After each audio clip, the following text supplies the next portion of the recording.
Friendship supreme. Friendship supreme. Finding the geek within. Hey everybody, welcome back to another exciting episode of Friendship Supreme. I'm Michael. This is Cleve. This is Stephanie. And we're the podcast that dares to ask, what would happen if The Lion King was actually rated R? Man, that's kind of what I felt like a little bit. Yeah, no, absolutely. Yeah. This is the upbringing of Simba. That's, you know what it is? That's Scar. This makes sense. All of this makes sense now. Ali is actually Scar. Oh, Ali is Scar? Okay. Yeah, definitely. Well, the end of the comic makes me feel differently. But yeah, you're right.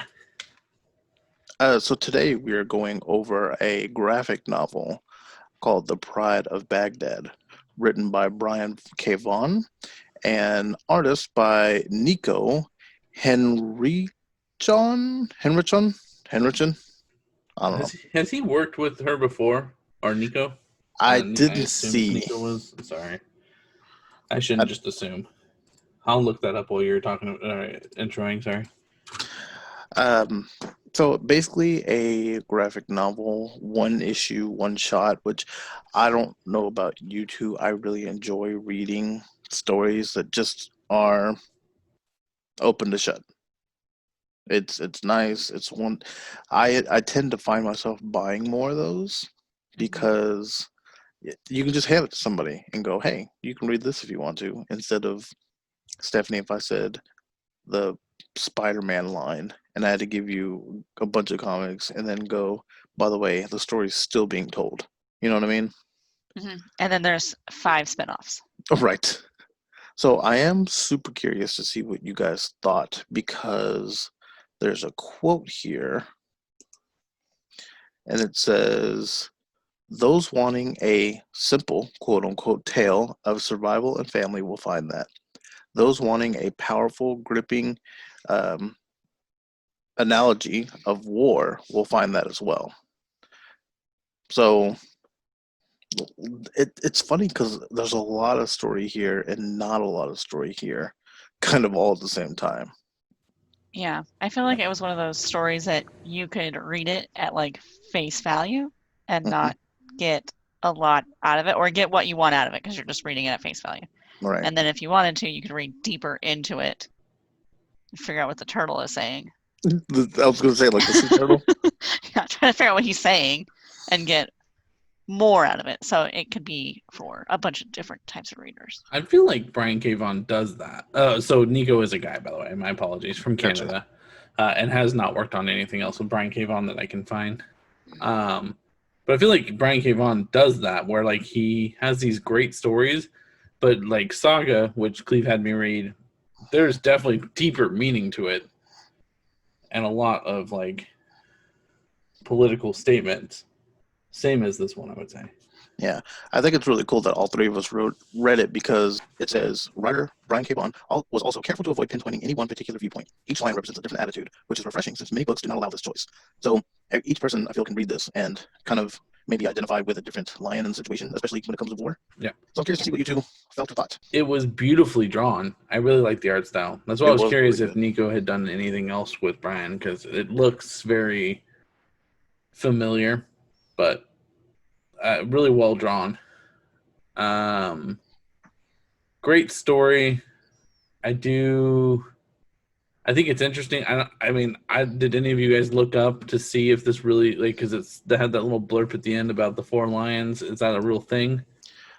My understanding is yes, that is a real thing that took place.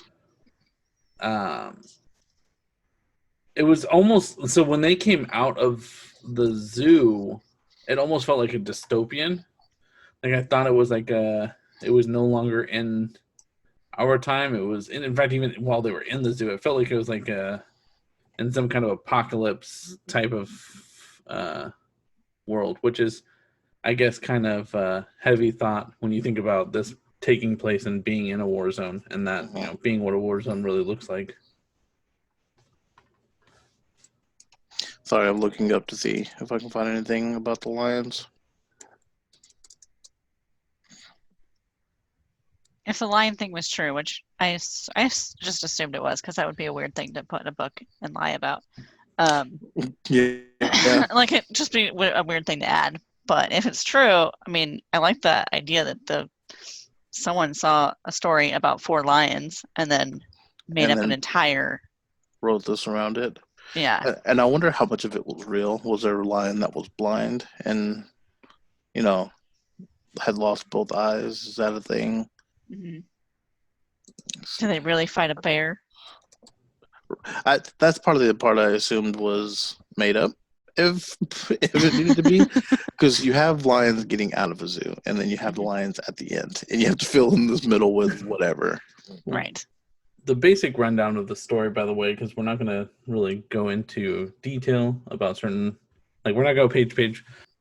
So the story is that there are 4 lions in Baghdad that are in a zoo and escape said zoo during war, and then try to make it into the wild and live in life.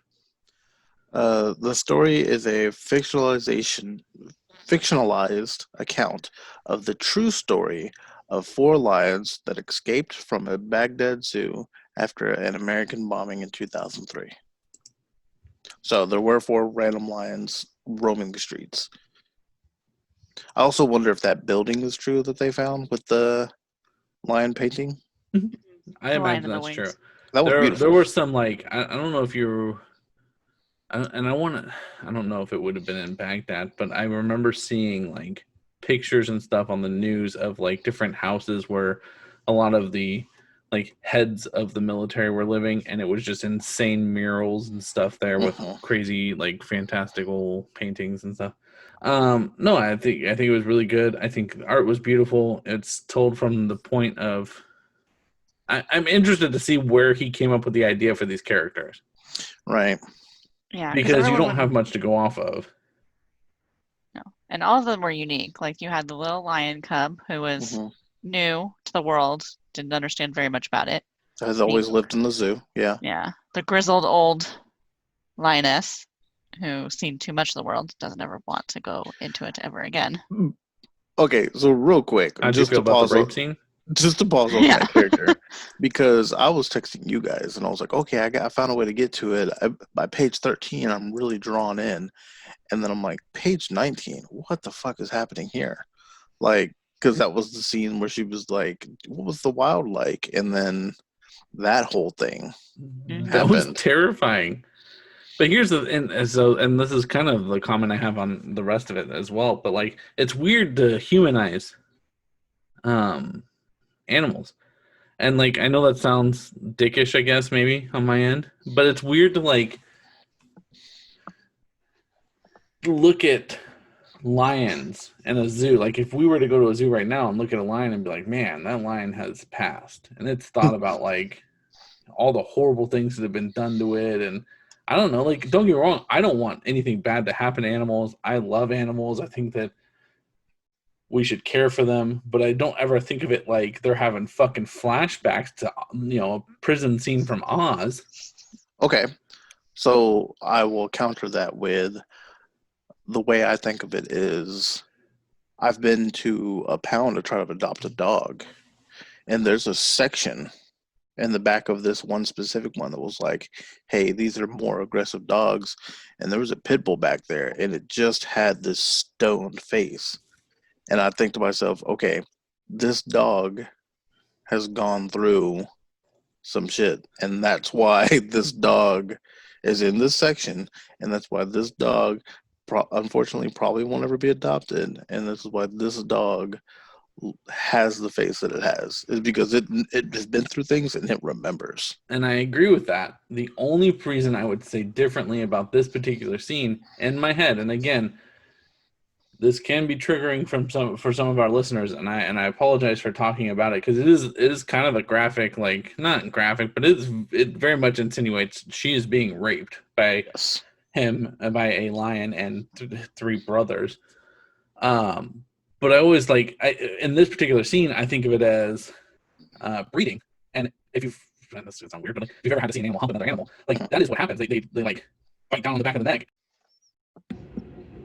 but they pin them down and then do have intercourse. Oh, well, not intercourse. It is essentially raping. Like, I mean, a dog has barbs on their member because that then forces that to be in there no matter how much they struggle. Like, and so then I think of it as like a nature thing, but it is like if you put it into terms of like humans, like that, yeah, that's rape. The only reason I think this one doesn't qualify under that is because it sounded like the male lions had a specific territory, and that lion wasn't supposed to be in that territory. Because there's a part where he's like, nobody marked the territory like they're supposed to, so as far as I know, you're free game. And then she was like, nope, I belong to this group over here. This is where I'm supposed to be. You're not supposed to be here. And he was like, I don't care. And I want that lion to have gotten his. I need that story to be in there somewhere. And I think for the most part, I think lions, like lionesses, like they run the pack. Men are just there to keep them company. That came up, and that was funny. That's proved in this. Yeah, absolutely. Lionesses are definitely 100% the provider and the dominant in that. So this is Safa that we're talking about, by the way. Yeah, the older lioness with one eye and one ear, who has seen way more than she ever needs to. Yeah, I really and then thought found a that cozy cage. Yeah, right. I really thought that he was going to be the lion that was chained up. By the way, I don't know if you guys, when the lion was calling out, and he said, "Do I know you?" And at that point, I thought Safa was going to you son of a bitch. That would have been fitting. That would have been a good death for him. I would have been okay with that. I was actually on the same train as Michael. I was really hoping that was what was going to happen. See, I thought of that lion. That's Rashid, by the way, with a pet lion who was tortured and chained up. I thought he was his teeth taken out. Yeah, I thought he was going to be just exactly what he was, a symbol of to Safa to see the keepers, which is the people that fed them at the zoo, aren't always as good as the ones that were taking care of you. That there's a lot of evil out there as well. Mm-hmm. So we went over Ali, we went over Safa. There's Zil, the male lion, the only adult male lion, and that is in their pack. It was the exact picture of what I think a male lion would be like in real life. He was really nothing for a bit, and then he really had his moment towards the end of it, protecting the rest of the crew. It Which was I think is the only value of male lions are just just to protect the group from other male lions, really, and then other predators, and also to give them lionesses babies. If you think about it, they're kind of like the godfather of the pride. They don't ever come out, but when they do, it's not good. Right. It's like an old school when you used to watch wrestling and they were getting beat up, and then all of a sudden you hear someone theme music play and they run down. That's what that was. Yeah. Everybody loves that moment. There's a weird, the two examples of a male lion that I have are Alex from Madagascar and Mufasa / Simba, who are essentially the same character. This is almost the character built into one. Right. Super useless, I don't know if that's what you were saying, you were getting to, but this is I didn't think about that. Because he was fine. He was fine being in there, just getting fed. And Safa was fine in there, just getting fed. Ali didn't know any better. And then we had, did you pronounce it Noor? How did you guys say it when you read it? No. I said Noor. Because it's Noor. Yeah. But she's the younger lioness. It sounds like she was captured when she was maybe a cub or so, and then put into the zoo, and then had Ali. And she was already planning an escape well before. Right, with the antelopes and monkeys. Right. And she's the male lion's. What was his name again? Zil. Thank you. Sorry. She's Zil's new concubine. Yes. Because at one point she makes a point, Ali makes a point of saying, "Oh yeah, that's what he used to say when he had a long time with you." Yep. And Safa's like, yeah. So Which- he ditched Safa and said, hey, there's a new lion in here. Which that made me feel uncomfortable, but I was like, all right then. Right? Well, and then it's interesting also because then they never make the connection that Zill's the father, so it's weird. But I don't think male lions have much of a role in their little kid's life. that's, I mean, The that's Lion fair, King that's would tell me possible. differently, damn it. That's also true. The Lion King said that they had everything to do with them. They just keep visiting them. No, those women lion, they they run the entire show. Uh, Male lions are just there for show. there were two particular scenes I loved the most. Okay, let's Number get one down. was when they came across the white horses, and Safa's like, okay, we can, if all of us attack at once, we should be able to get 3. And then little tiny Owlie is like, but what about me? I can get one. And she's like, that's the spirit. Yeah, sure you We can, know baby. you can't. And then the other one was this one. And this kind of, to me, will kind of pin what each of the characters represented in a way. And we can always talk about that later if you want. Mhm. But it was Noor talking to Safa. And she said, Safa, no matter how they might treat us, those who would hold us captive are always tyrants. If we had remained as we were, we would have ended up hanging from a leash, just like this poor bastard, and you know it as well as I. And Yeah, that's when they came across the, what'd you call him, Rufus? Rashid. Rashid. Not the snake and mole rat? No, nothing. And you know what? She had a lot of like wisdom to her for being younger. Like, what did she say? She talked about when they were like, "Oh, it looks like we're free," and she's like, "Freedom's not given; it's earned." That's why she was making that whole plan with the gazelle. How'd you like her letting the gazelle go? I love that. I thought it was really cool. Yeah, she had a plan to get out with the gazelle and the whole zoo. She was bringing the whole zoo in on this plan. Yeah. And the bomb hit, and they got freed anyway. And they found that gazelle, and she was like, "Let the gazelle, antelope. I'm sorry. Like, You mean the cantaloupe? Yeah, yeah." He was like, "Let them know that the lions keep their word. Like, get out of here." Yeah, no, I really like that scene. Right. How 'Cause- about you guys? Favorite scenes? Well, I liked that scene a lot, mostly because it was like, because I almost called it cantaloupe again. The antelope made it a point to say, like, we're all just our base instincts. Right. But the lion kind of proved that we don't have to be just our base instincts, so we can grow above those and keep our word as lions. Also, you can put humans in that same exact story. You can, and I think that's what makes the story so good. Is you could easily fit just a regular person into that story, and you're getting the same thing. I think that was kind of the point I was trying to make is like, I think the reason you get so attached to because I'll tell you, if you read the headline that said, whatever happens at the end of whatever the fate of those lines was, if you read that headline, like, it's not like it would have had the same impact as it did when you read this story. Because suddenly we're humanizing them. And again, it just is weird. I don't know. Like I said, there's certain things to me that then it adds a lot more emotion to something that I would have never had emotion towards. So, well, I think to myself, think about it for these poor animals that they have no investment in this war whatsoever. They don't know anything that's going on, and they're dealing with this.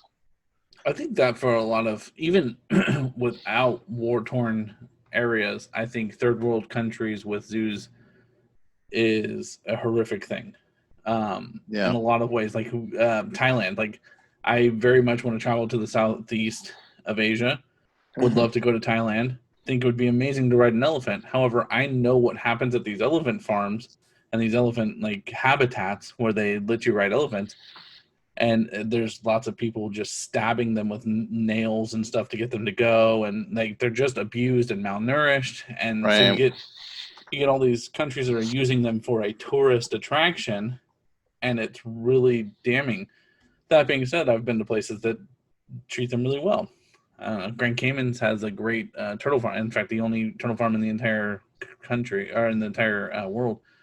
like that's sanctioned and said like this is actually doing what they're supposed to be doing, and they're helping bring back from endangerment to repopulate the earth.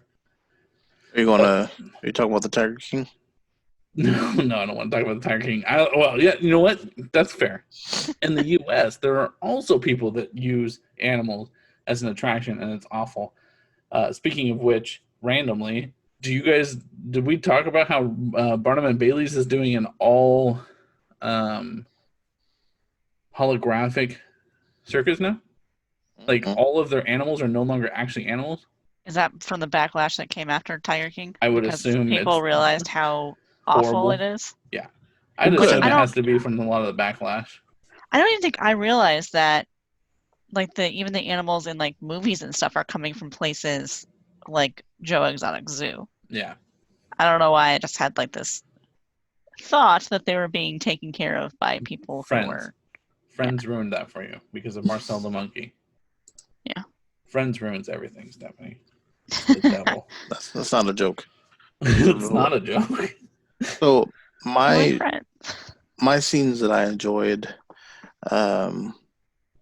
Zell when he was going to eat the person that was laying there, and Safa was like, "You're just gonna eat someone who took care of us," and he was like, "It's already dead. We were being fed carcasses anyway. Right. What's the difference between this one and another one?" He was like, "You would dare turn on someone who would take care of us?" I just thought it was just two completely different ways to look at it, and neither of them really are wrong. You know what I mean? Right. Right. And then And you can make that go way deeper too, and just right, that could be like a political thing too. right, and then the bear fight. Okay, so as you're reading it, which one of you saw a bear coming?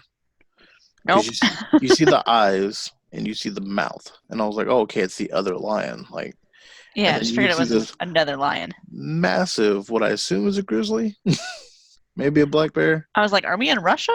Weirdly, happened? did you read all of his lines in a Russian accent, though? I did not. Oh, I did. I absolutely 100% read all of it in Russian. I don't know if I read it in a Russian accent. I definitely read it in a different gravelly voice, though, Mhm. only because of the lettering. Oh made yeah, it it's different. It's the lettering of a psychopath. Yeah. But it's interesting how you could be like, you can read a book and create a character in your mind and kind of get a different, like, because you feel that you like learned a character and you kind of put a voice in your head. But in a comic, you could instantly change the voice of a character just by how the word is written. Yeah, but he just towered over him, and he was terrifying. But I think it was really funny how the two girls who usually were been arguing and never really got on the same page were like, okay, we need to go ahead and get it together. There's no reason to pretend like this is not bigger than both of us. Yeah. And then Zill coming in and starting the big fight, because at first he really seemed like he was just gonna fumble this one up. There's a line he has where he's like, "Leave now and ... and no one gets hurt." So I was like, "Oh my god, he's just gonna try to bluff his way out of this because he's a lion. I don't think it's gonna work with this guy." And then he turned it on, and then he even got Ali involved, which I thought was nice. And it showed you that he knew he was not physically capable of killing the bear. But in my head, I thought, how did you know what you were even up against when you were going in there? Did he go peek and then run back down and make the plan? He had to have. I imagine that, like, I understand that they're speaking to each other. Mm-hmm. Like, we see it in English, but I imagine that it's the bear going, "Rah!" And you're like, oh, fuck, that's a bear. I know a bear. Fair. Or even if he just knew that was the area, because it's not like he could plan to break through a certain wall. Right. Well, no, yeah, absolutely. I mean, there was a lot of ex machina happening for Ali to be able to participate in the death of the bear. But yeah, I thought that was, and then the bear's like still going, and they're like, "Let's just kill him." He's like, "No, let's leave him. Let's let him suffer." I thought they were gonna like peace at him. Like, no, I'm gonna take a little bit. I'm gonna a little bit. I'm gonna get a snack, and I'm gonna go. I thought the scene. So when they first walk into the palace, and I think it's Noor, I don't know, whatever her name is, says like, "This is heaven," and then instantly sees the other lion and what it's actually like to live in this Right. heaven. Grass is always greener. That poor lion. He was even drawn pitifully. Yeah. Yeah. Yeah, sure, Brooks. Yeah. That sucked to just walk in as he's dying. That's Right. How you feel about that sea turtle, though? I was confused most of the time he was talking. Like he just made me think of just some old man just going on Yeah, about the that's- war Basically what he was. and talking like nonsense where you can kind of understand what he's talking about, but unless you're like paying attention, you're like, I don't know what you're talking about. that's absolutely what he was. What about the full page art of losing his entire family? And That oil? was hard. Yikes. Boy, it hit. Because Damn, dude, it was bad. I had to read, before I got to that section, I had to read it again because I was like, poison underground. What is he talking? And then I was like, oh, okay, gotcha. Well, that sucks. And you know, Right. turtles live forever. So how long has he been dealing with that? A long time. Maybe 100 years. Presumably since 1999. I think that's when Desert Storm happened. So, and before that, he had a family. So it had to have been. Yeah, no, he's real attached to the family for a long time. So there's another quote here I have that says, I wanted readers to experience the suddenness with which these animals live, to which these animals' lives were changed. I'm like, yeah, you gave us that for sure. So, and then I worked much better in a story that can be read in one sitting. The learning curve of basically writing 130 something pages and just having it be open and shut said was steep but a thrill with how it turned out, which Is this what this was? 130 pages? give or take, yeah. I think I read that somewhere. I was like, how am I supposed to read this so quickly? And then after I was done, I was like, oh, that was fast. Well, there's some pages that are in a language that you can't read, so That's you fair. flip past that one fast. I don't read a lot of comics, so Yeah. I don't. If someone says read this 130-page book, I'm like, oh, it's gonna take me a little while. I was curious on how many issues it had, but I don't think it came out that way. I think it just came out as a graphic novel all at once. Also, this book won the IGN Award for Best Original Graphic Novel in 2006, which I can believe. It I came believe out in that. 2003, by the way. Published in 2003. So it was like it happened. So he saw the news article and said, "Now, let's do this now." That's what, and when you were saying, like, you know, attached to each character and filling out the story and how he picked each character, I mean, I'm gonna have to chalk it up, I guess, to just really good writing. This guy's really Yes. creative, and I knows can his kind shit. of, if you think about it, though, you can kind of compare, or you can kind of pair them up with other characters from Saga, like mentality wise. Yo, for sure, yeah. Safa would be the mom. Alana would be Noor. The Prince TV would be. I keep forgetting Zil. And then I don't even know who would be. Ollie, maybe Hazel, Hazel. Yeah. the easiest choice. Yeah, Yeah. that's the one I thought Yeah, that would be the about the easiest one. first. Yeah. But no, I would just say that you could pair those up. So, Nico, first major work on a graphic novel called Barnum, Barnum, but has also worked on comics called Fables, The New Mutants, Man, and Spider-Man, and regularly does covers for Marvel Comics, DC's, like a Fantastic Four and X-Men and stuff. Brian K. Vaughan, who I have way more detail on, has done Saga. Michael knows, Stephanie does not. I have a little description for each one. It depicts a husband and wife from long warring extraterrestrial races, so two aliens at war, fleeing authorities from both sides of a galactic war as they struggle to care for their daughter, Hazel, who is born in the beginning of the series and who occasionally narrates the series as an unseen adult. Saga's on the comic book table, and I haven't read the comic, but I read pieces of it. I have all 9 if you need them. Michael just brought them back to me not too long ago. And they're de-quarantined, or they're de-loused. Yes, they're nice and clean. Definitely a must-read, by the way. Anybody listening to us, if you guys haven't read it, it's worth it.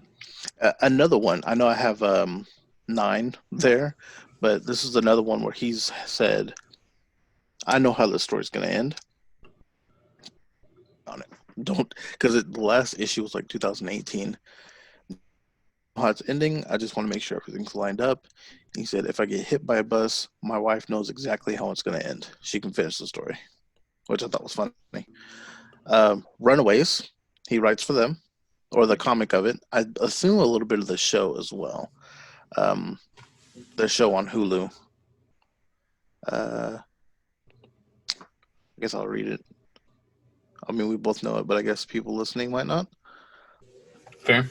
The series featured a group of 6 kids whose parents routinely met every year for a charity event. One year, the kids spy on their parents to learn they are part of Pride, a criminal group of boss, time travelers, dark wizards, mad scientists, alien invaders, and telepathic mutants. Wait a minute. Are you talking about Stargirl? Yes. We do a show every week about Stargirl. Go ahead and plug that. It's called Starstruck, and we review Stargirl as it happens, and that sounds exactly like Stargirl. More or less, yeah. Now that I read it again. Y, The Last Man, like the letter Y, The Last Man, a series centering on a man and his pet monkey. The only male survivors of an apparent global androcide, which I had to look up what that was. Basically, it's the killing of any male creature whatsoever. So I guess in this comic, there's still women. Yeah. He's the last man of it. It's a Themyscira kind of situation. Yes. Paper Girls. Oh, does he write Paper Girls? He does. I want to. The art, the cover art looks really good. I've been trying to get into that.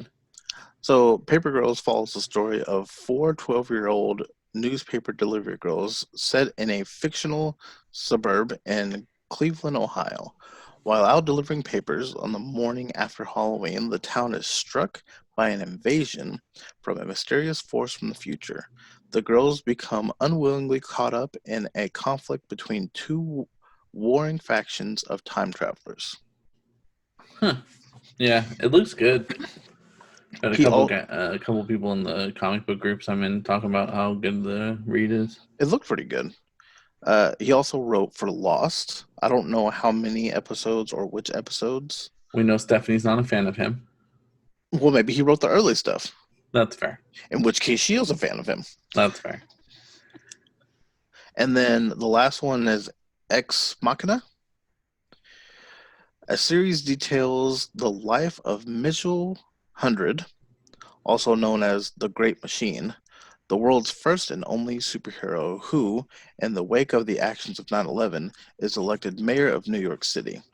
The story is set during 100's term in office and interwoven with flashbacks of his past as the Great Machine. Through this, the series explores both the political situations in 100 finds himself, as well as mysterious surroundings of his superpowers. So a lot of really different kind of stories, which I really enjoy. None of those sound the same. No. He has some interesting ideas, for sure. When you said Ex Machina, I thought you meant the movie. And I was like, that doesn't sound like the movie. I assume that's what it is. Because I got confused when his name was the Great Machine. I was like, this is Machina, right? Am I reading it correctly? But yeah, so that was all that I had on him specifically. Did we want to get into spoilers of the story? Yes, we can. At we this can. Point. Yeah, we can talk real quick about it. Yeah. So anybody spoiler that wants to warning read it and doesn't want to be spoiled on the ending, please go ahead and now. stop listening right Now. now. Come back. Now. And then come back, though. Now. So you can hear these things that Michael's going to say, and then Cleve's going to give him dirty looks. Right now. Okay. So I just want to say real quick, not even trying to front, if I'm walking through a city and I have a gun on me and I see a lion, I'm going to fucking shoot it. It's going to happen. If there's no cage between me and that lion, I know how quick that lion can get to me and murder me. Yeah, I was, but at the same time, how disappointed were you? Oh, absolutely. They riddled them all with, so I saw, it said crack, and I saw the bullet hole in Zell. And I was like, oh, some guerrilla warfare situation, some sniper on a rooftop shot him. The rest are going to get away. And then just fucking riddled the rest of them with bullets. So I thought I saw the crack, and then he fell over, and I saw the wound, and I was like, did the crazy bear get him? And I just am not putting this together. And then poor Safa got it worse than any of them. Jesus. Yeah. Because this poor blind lion is trying to fight off something. And they just riddle her. That's what I think I had the problem with. We shot Zill one time, boom, drop. Okay, fine. But we riddled the rest of them. Right. Well, there was like 7 people that were scared. They all shot. But the cub, though, we shot the cub. Right. Yeah, no, I agree. But, well, what are you going to do with the cub, though? Take it back to base? I mean, anything else but riddle it with bullets. Cleve, if there's anything we have talked about in Starstruck, it's finish the bloodline. Last thing I need is that line to get mutated by some genetic gamma radiation and then become a supervillain to murder me. These poor lions got the Killmonger death, and it hurt. It broke my heart in two. Yeah, they saw the horizon, which is just war and bombs, and something they thought looked beautiful, which is this book. This comic, you can read it 10 times. It was really good. And find a different way to think about it. But they saw their horizon. Poor Safa didn't get to do that because she was blinded by a bear. You know what? Good eye. Because we don't know how it's going to end. And I'm like, how are we survive with this blind lion with us? Like, you're right. You could have made this into a series. It would have been real interesting seeing some tough badass having to rely on everybody else all the time. But no, so the 4 characters, I have to imagine was literally Brian sitting down at lunch or something and hearing 4 different generations having conversations. So I was saying that I feel like that quote that I was reading kind of pins like each person into a different, like a type of person, I guess, or a mentality. Mm-hmm. I think of Safa as being like kind of our generation, like the generations like, no, Safa? Like shit. No, not Safa. Sorry, Nor. It's kind of like our generation. Like, I was like, I'm not a Safa. We gotta do shit. Like, we're not gonna just let this happen. Right. And no, you have, Ollie, who's like, yeah, we can do things, but like not thinking about it and just jumping into shit. Like just doing stupid things, so they think that's gonna make a difference. And then everybody at that age, yeah. And then you had Safa, who is very much like the kind of Gen X. I've been to Nam.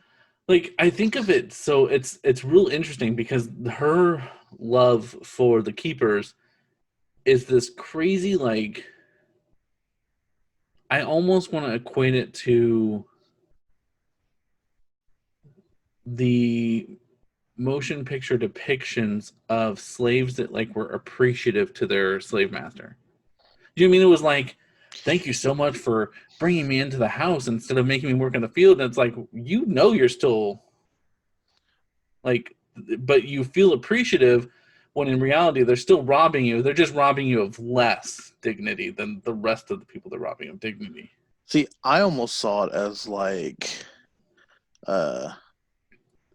a girl who had been beaten on the streets Mm, and then maybe found a pimp that took a little bit better care of her and was yes. like, yeah, okay, this is way better than what I was dealing with. Right. Yeah. Yeah, Safa had seen some shit and was like, just the smallest amount of kindness was going to be like, oh, okay, I love you now. Thank I you. like Please when take me. I like when Zill was leaving her and he was like, I hate you, old woman. She's like, I hate you too. And that was like their final goodbye. How about, you know what we didn't talk about? I'm sorry. I know we're supposed to be talking about the Okay. spoiler section. She fucked that monkey up. She destroyed that monkey. She destroyed him. The monkey was going to stab the little cub. That was still a weird ritual that they were going to do. Yeah. We're going to Yeah, bury they were a gonna monkey with a mark him rock. up. He's like they're like a gang, like a little monkey gang. They Right. were, yeah. Definitely. No, Zell is the last one that I think, obviously is also supposed to be categorized. And I think it's very much like the very privileged, the person that has lived with just things kind of handed to him. And he's not used to having to fight for a lot. And he's just like, no, it's okay. Like this, I know that this is not right to eat this food, but yeah, it's food, so it's all right. It's good. We're all hungry. Right, we're hungry. You're hungry. I'm hungry. Whatever. I enjoy it too. We mentioned it, but I don't think we actually talked about it. Where Ali was trying to get in there, and Zill was like, "This isn't really what we do as the men. I just, Right. just want you to know we kind of just sit back, Right. That's women's work to go and Yeah, slaughter the women's work. animals. get out there and be somebody." It's a very interesting comic. The more I Yeah. think about different things, like there's a lot That's why I was excited. I was excited for us to hopefully come with 3 different like views to it. Was there a character that went to you guys more than the other? Is there someone that stood out to you? Is there one that you were like, I really am team Noor? Or Yeah. Well, for Noor, in the Pride. Damn it, for turtles. Team Noor, I thought like Michael, like that seems more like this generation of, yeah, we have this comfy lifestyle, but it's not really that great. And there's a lot of people around us who aren't really having that great of a time. And we can kind of all work together and make it better for everyone, even when they don't necessarily think that we're going to do that, like the cantaloupe. And then Zill is kind of like, maybe like our parents, where they're kind of just like been given things. I mean, not that they're all given things. All of our parents aren't given things, but Right. they're more comfortable in the lifestyle they have and not really ready to rock any boats. See, I saw Zill and Noor as both our age. And it was just 2 I can different see that too. personalities. Yeah. One of them was a real activist. I'm going to fight for my rights and do what I do. And the other one was just like, I'm just coasting. I don't have a problem with living in the basement. Don't worry. Don't bother me. That's fair. Our generation definitely has those. Man, maybe if they killed the bear, they wouldn't have been murdered. It never came up, but by the way, the tanks say basically clear the way, and the other one was like, the bottom one was something along the lines of break. Yeah. So the top one was watch out, and in a meaningful way, like out of concern, and the bottom one nice. was clear the path. I like when Ali bit her tail. She was like, "What are you bit doing?" Me. She's like, "You weren't moving. What was I supposed to do?" But I thought also that the ending was interesting when the soldier who shot the lion, or well, I guess there was a lot of them that shot the lions, but said that they attacked me. That and you part. had no other choice. That part And I was aggravated like, me. Ugh. Because to Michael's point, and also if I was like by myself, maybe. Like if I was just alone on the street and I saw a lion, yeah. But if I'm with a whole army, basically, Yeah. I don't know. But yeah, the whole bunch. I mean, they're like, I get it. You did what you had to. Like, Which could just be taken as abuse of power, because you didn't need to kill all those lions. They weren't doing anything. They literally just sat there. which feels awfully topical, doesn't it? Yeah. Yes. Because But in fairness, Stephanie, I'm going to tell you right now, everything I've ever seen on the Nature Channel says that lion's going to fuck my world up. Yeah, From everything 0 to I've- 60 real fucking quick. I'm just But saying, there's- like, There's but a lot no, of I animals agree. that they're more scared of you than you are of them. Like piranhas are depicted very badly, Yes, that and they is don't true. actually do. They do don't. not. They don't eat you. Unless Apparently- they're exposed very flesh timid and like fish. this. My understanding was they would only eat something if it was dead. Like if it was Yeah. alive, they don't even bother it. Yeah, If and it it's has to be wounded- dead and like nothing splashing. Like they'll go and they're so afraid of each other. So they'll take a bite and swim away. That's why like they swim all crazy. They'll take a bite and swim away because they're afraid of each other. It's funny. I know that because there's a guy on TikTok with piranhas, and he like gives facts about them as he feeds them, and you'll see them take a bite and then get away because they don't want to seem too big or too small or I started learning that from Penn and Teller. I was watching something was recommended on YouTube, and Penn and Teller were talking about how piranhas are actually very gentle fish that are very afraid and will not eat you at all, except for Teller got bit on the toe by one.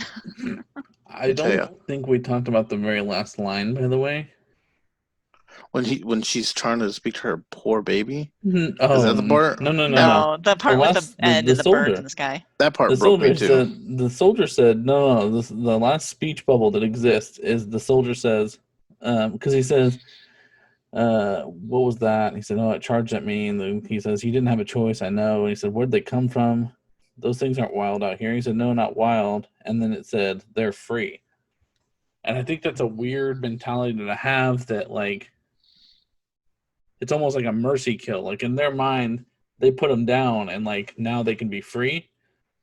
And I'm going to read way too much into this. I'm done. Well, No, I think I that mean, that's line the in point. general. No, I was just yeah. gonna say, like, I think it's almost a religious mentality that, like, I was listening to something earlier today, the idea that when we introduced religion to culture, that it allowed basic man to escape the idea of death.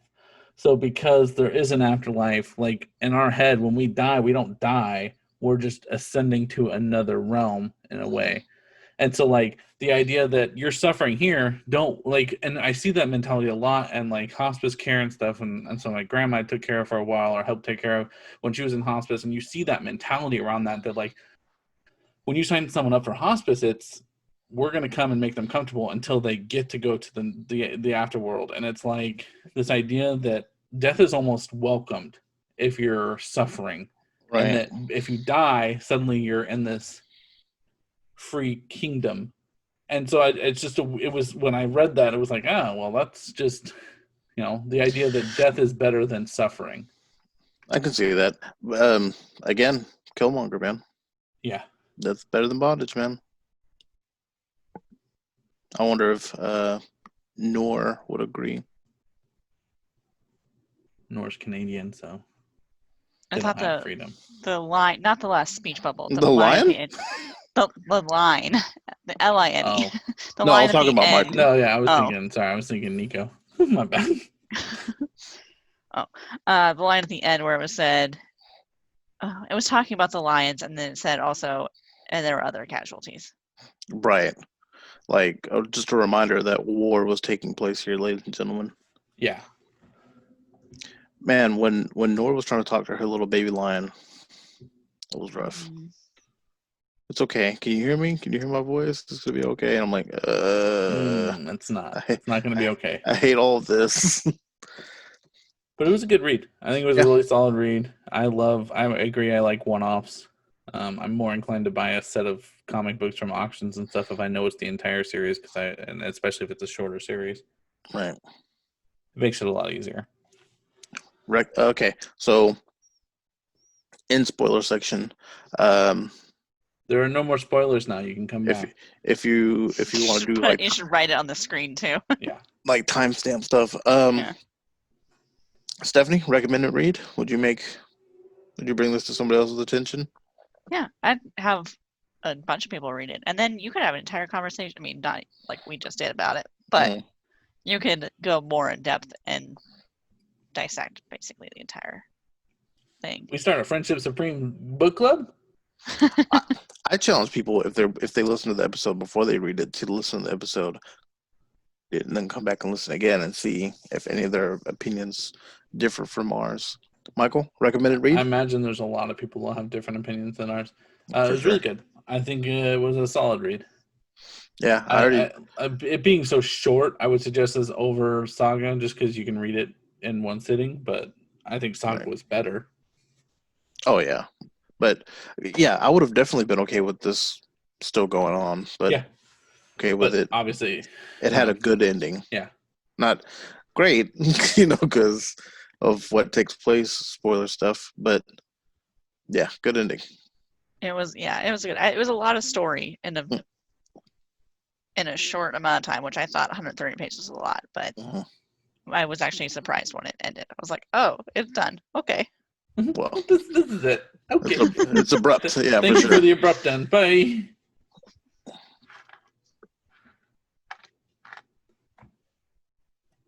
Which also, that last line though, they're free, and circles back to the beginning where Nora said freedom isn't earned. I mean, freedom isn't given, it's earned. Yeah. Man. Did you get to the picture of the statue of the lion over the man? Yeah. Good stuff. Good stuff. Let us know, guys out there, if you guys have suggestions for us, especially one-offs. One-offs we can do easily. Series is a little more difficult, but let us know if there's any one-offs out there that you guys are wanting us to read and talk about. We love being able to do it as a group, so it's easier when all three of us can read it at the same time, and most likely we probably haven't read it yet. Hey, and this I one is free on 100% Amazon. probably haven't read it yet. Yeah, this one is free on Amazon. Everyone should check it out. No, There's it is, no- yeah. there's Download the literally no Kindle reason app. not It makes to. it easier. Literally no reason not to. Make sure you download the Kindle app. The life or death situation. Let us know what you thought in the comments down below. We have a Facebook also, a Instagram, a Twitter also, all Friendship Stream. That's that one turtle. He didn't get a name. I thought that was rude. I imagine him like the Watcher. He's just there to observe. He's like, get the fuck out of here. Yep, he's still. I like when he told the lion, he's like, I'd get back in your shell. And the lion's like, the fuck is he talking about? Yeah, I think it was a part where she was like, I genuinely know what you're talking about. We have a Facebook, we have an Instagram, we have a Twitter. They're all Friendship Supreme. Twitter has no eyes in the word friendship because all eyes are on a YouTube channel. Go to YouTube, search Friendship Supreme, and we are there. We also have a Patreon, patreon.com/Friendship Supreme. This episode didn't cost us any money, but a future one might. We also have our email, friendship.supreme@gmail.com. Hit us up, let us know, give us suggestions. We're always here. We have Starstruck, which we mentioned earlier. Check it out. I think we're getting close to a season finale. You can binge the whole episode, the whole series. I think the next episode. Yeah, it's feeling close. You can, a series gets a feel to it. Also, guys, don't forget, you guys can check us out. If you like watching video games, Cleve and I play video games together now. We on Twitch, twitch.tv/Friendship Supreme. We play every Tuesday and Thursday night. Come check us out, 10 p.m. Central Standard Time. I've been Michael. This is Cleve. This is Stephanie. And I'm not a hunter, I'm a fighter.